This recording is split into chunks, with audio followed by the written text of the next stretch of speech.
There is a specific kind of exhaustion that has nothing to do with physical labor.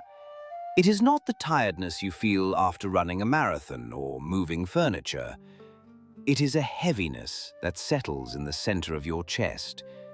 It is a fog that clouds your mind even after a full night of sleep. It is the exhaustion of the good listener. You are the person everyone turns to. You are the rock. You are the safe harbor. When your friends are going through a breakup, they call you. When your family members are fighting, they vent to you. When your colleagues are stressed, they stop by your desk. You listen, you nod, you offer your shoulder and your heart. And you do this because you are a good person. You do this because you have a gift called empathy. But lately, you have begun to notice a dangerous side effect. You are not just listening to their pain, you are drinking it. You are absorbing their anxiety, their anger, and their sorrow into your own body. By the end of the day, you feel as though you have lived a dozen different tragedies, none of which were your own. You walk home carrying a backpack filled with stones that belong to other people, and you do not know how to put it down. This is the great dilemma of the compassionate heart. How can we be present for the suffering of others without being destroyed by it? How can we offer warmth without burning ourselves to ash? To answer this, we must look into a polished bronze surface from a story in the Chan tradition of the East. It is a lesson about the nature of the mind and the difference between holding the world and reflecting it. There was once a wise old master who lived in a small hut halfway up a misty mountain. He was known for his boundless energy. Every day, dozens of villagers would climb the path to see him. They brought him their grief. They told him about crops that had failed, children who had fallen ill, and neighbors who had cheated them. The master would sit with each of them, fully present, his eyes filled with understanding. He would cry with those who cried.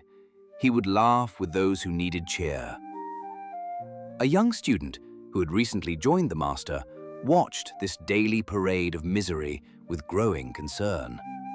The student found himself exhausted just by watching. He absorbed the mood of every visitor. If a sad widow visited in the morning, the student remained sad until sunset. One evening, after the last visitor had left, the student looked at the master. The old man was making tea, humming a light tune, his face as clear and bright as the moon. The student could not understand it. "Master," he said, "I do not understand. You have listened to tragedy all day long. You have heard enough sorrow to break a mountain. And yet, the moment they leave, you are light again. You are untouched. Do you not care? Is your heart made of stone?" The master smiled and set down the teapot. He gestured to a large, polished bronze mirror that stood in the corner of the room. "Look at this mirror," the master said. "Tell me what you see." The student looked. "I see the reflection of the vase of red peonies on the table," he said. "Correct," said the master. "The mirror holds the flower perfectly. It does not judge the flower. It does not try to change the flower. It simply accepts the reality of the flower entirely. Now, imagine if I bring a burning torch close to the mirror." "Then the mirror would reflect the fire," the student replied. "Yes," the master said. "It would reflect the heat and the dancing flames. It would show the danger just as clearly as it showed the beauty. But here is the secret. When I move the flower away, does the mirror keep the image of the flower?" "No," said the student. "And when I move the fire away," the master continued, "does the mirror stay hot?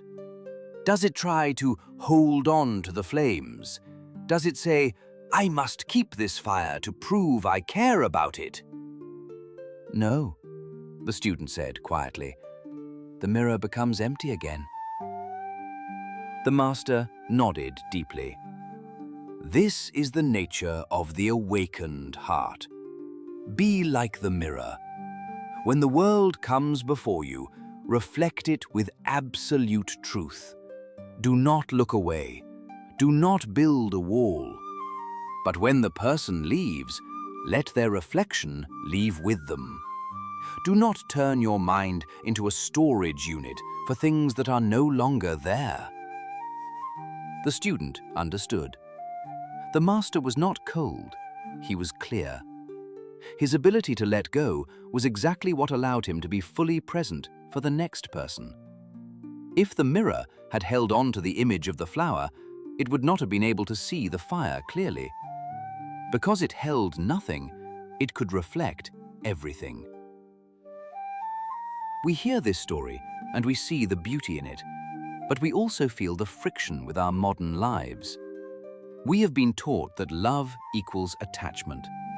We have been taught that if we really care about someone, we must carry their burden even when they are not in the room.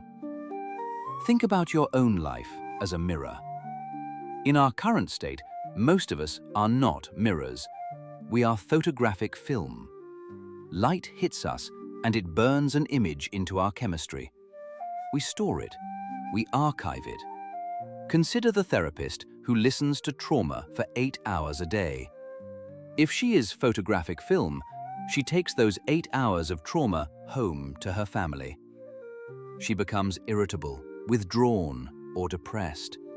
She burns out. But if she can practice the way of the mirror, she can be completely with her patients in the room and completely with her family at dinner. Consider the parent of a teenager who is going through a difficult, rebellious phase.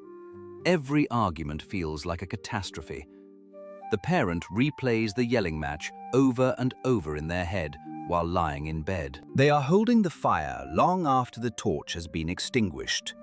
They are letting the reflections stain the glass. Or consider the friend who calls you late at night to complain about the same problem they have been complaining about for 3 years. You listen, you give advice, and you hang up. But you don't really hang up. You spend the next hour pacing around your apartment, feeling angry on their behalf, feeling frustrated that they won't change, feeling the weight of their chaotic life. You are holding on to a reflection that does not belong to you. The tragedy of this sticky mind is that it actually makes us worse at helping people. When you are full of yesterday's smoke, you cannot see today's light. When you are exhausted from carrying everyone else's baggage, you have no strength left to help them lift it when they really need you. So, how do we polish the mirror? How do we learn to reflect without absorbing? It requires a conscious ritual of release. It requires us to understand that our internal state is a space that we must protect. The next time you find yourself in a heavy conversation, practice active reflection. Listen intently. Look them in the eye. Validate their feelings. Be the mirror that shows them their own thoughts clearly. But notice the physical sensation of their words trying to stick to you. Notice the urge to say, "I will fix this for you," or "I will worry about this for you." Resist that urge. Remind yourself, "I can offer clarity without offering my skin." And when the conversation ends, do something physical to reset the glass. This is the practical insight. You need a transition ritual. Visualize the mirror in your mind. See the image of the distressed person or the angry situation reflecting on the surface. And then, visualize yourself taking a soft white cloth and wiping the surface clean. Watch the image fade. Watch the glass return to its pristine silver emptiness. Say to yourself, "The object has gone. The glass is clear." It sounds simple, almost too simple, but the mind responds to these signals. You are telling your subconscious that the event is over. You are drawing a boundary between then and now. You might need to do this physically. Wash your hands with cold water after a difficult meeting. Change your clothes when you get home from work. Take 3 deep breaths before you walk out of the room. These are all ways of wiping the mirror. This is not about becoming indifferent. It is not about becoming a robot who doesn't feel. It is about understanding the physics of emotional energy. If a mirror tried to keep every reflection it ever saw, it would become a chaotic blur of light and color. It would be useless. It would see nothing. By remaining empty, it remains useful. By remaining empty, it remains true. Your sanity is the most valuable tool you have. If you let it get cluttered with the debris of other people's lives, you break the tool. But if you keep it clean, if you keep it clear, you become a source of immense power for the people around you. You become the one person who can remain calm in a crisis. You become the one person who can offer a true perspective when everyone else is lost in the drama. So, look at your mind today. Is it crowded with the ghosts of conversations from yesterday? Is it clouded with the smoke of other people's fires? Take the cloth, wipe the glass, let the reflections go. Return to the stillness of the empty mirror. It is only from this place of emptiness that you can truly love the world.